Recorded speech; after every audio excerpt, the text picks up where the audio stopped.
ஒரு பழக்கருப்பை ஐயா தான் சொல்லியிருந்தாரு, வரலாற்று தகப்பன் உங்கள் தகப்பன். வரலாற்று தந்தை தான் நம்ம அப்பெல்லாம். அப்படியா? இன்னொன்று, கொஞ்சம் வெயிட் பண்ணணும், அவ்வளோதானே.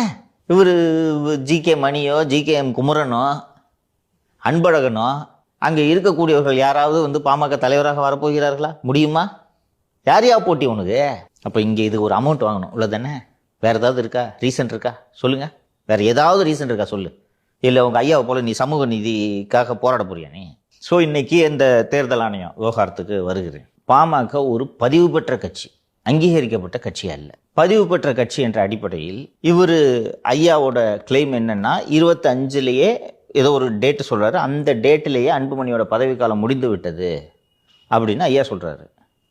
இவங்க இதுக்கு நடுவில் அதுக்கு மேலே பதவிக்காலம் இருக்குன்ற மாதிரி ஒரு கடிதத்தை இது அனுப்பிச்சிட்டாங்க. அதை ரெக்கார்டாக எடுத்துக்கிட்டு சரி ரைட்டு, திருப்பி ரீஎலெக்டட் அப்படின்னு சொல்லிட்டு அன்புமணி இதுன்னு பதிவு பண்ணிட்டாங்க. ஐயா என்ன சொல்கிறாரு, அந்த டேட்டில் அவன் தலைவர் இல்லைன்னு சொல்கிறாரு.